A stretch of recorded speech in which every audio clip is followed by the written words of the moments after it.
Ya, halo, selamat malam sahabat Pioneer semuanya, bertemu kembali di channel Ublek TV Info. Nah, teman-teman, malam ini kita membahas tentang pentingnya yaitu Pi Network pada saat ini. Dan tentunya kita juga akan membahas 3 hal yang masih dirahasiakan di Pi Network, termasuk migrasi dan open mainnet.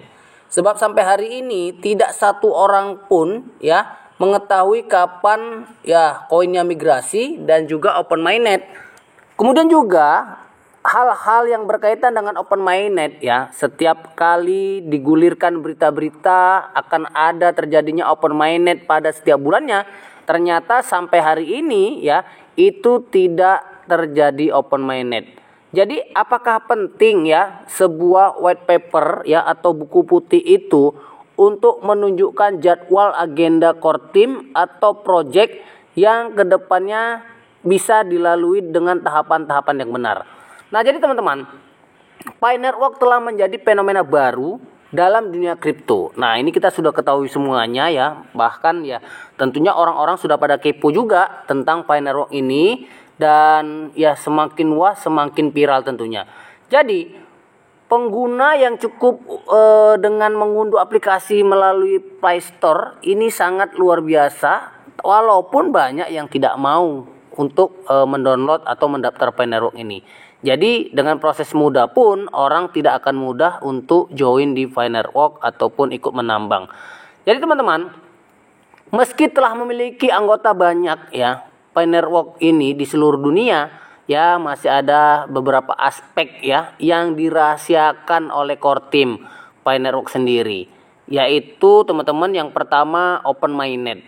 Jadi open mainnet ini jadwalnya belum pasti, belum benar-benar ada di white paper. Sebab white paper sampai hari ini juga belum berubah. Janjinya di September kemarin, di Agustus itu akan ada perubahan di white paper untuk program September. Tapi sampai September tentunya juga belum ada perubahan.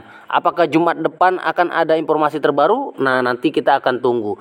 Jadi salah satu hal yang paling dinantikan oleh komunitas Pi Network itu adalah peluncuran open mainnet. Walaupun kita tidak tahu apa sih open mainnet itu dilakukan oleh core team dan kesepakatan oleh kita sebagai pioner, dan nilainya berapa kita pun juga belum tahu apakah memuaskan atau tidak. Yang penting kita inginnya open mainnet.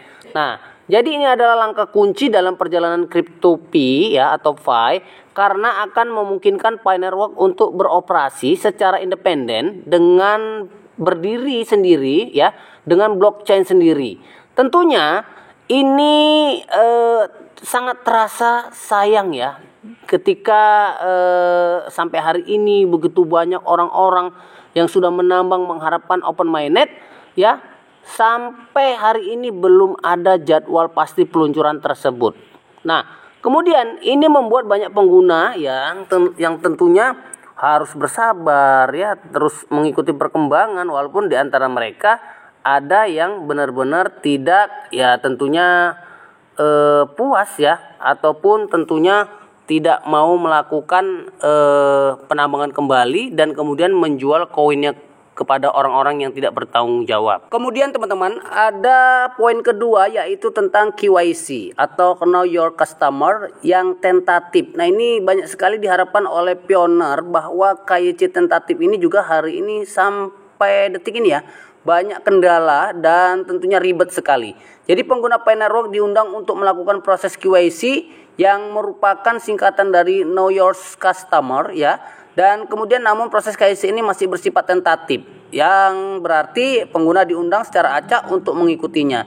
Nah, ini menimbulkan ketidakpastian juga teman-teman, yang seperti saya katakan tadi. Kemudian meski demikian, langkah ini penting untuk meningkatkan keamanan dan keandalan di Pi Network tersebut. Yang ketiga teman-teman, yaitu migrasi koin ke wallet. Nah, teman saya sampai hari ini bolak-balik WA kemudian nelpon, kenapa sampai hari ini migrasinya tidak bisa ke wallet walaupun sudah berbulan-bulan. Nah, walaupun core team sudah jelas memberi kabar bahwa yang namanya koin itu ditransfer ke wallet itu sudah mungkin 3 juta dalam minggu ini 300 juta dalam minggu ini, dan kemudian akan terus bertambah, tetapi banyak sekali ya pionir-pionir yang masih belum dapat ya tentunya kecipratan koin lah, tentunya seperti itu. Nah, dan setelah berhasil melewati KYC pun mereka juga belum ada migrasi ke wallet. Nah, ini masalah atau hal yang ketiga tentunya. Jadi meskipun proses migrasi seharusnya berjalan lancar, beberapa pengguna melaporkan ini sangat ya tentunya membosankan ya, sampai berbulan dan 1 tahun tentunya seperti itu.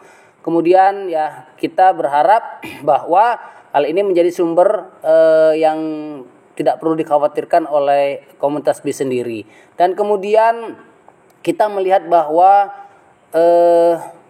mereka ya, kita ya, memahami perkembangan dunia kripto ini ya membutuhkan waktu dan kesabaran tersebut. Jadi jangan khawatir, buat kita semuanya kita ketahui bahwa inilah hal yang paling dirahasiakan sampai saat ini, dan kita sabar untuk ya menunggu tentunya ya teman-teman. Oke, terima kasih, sampai bertemu kembali. Salam petir, jeder jeder jeder.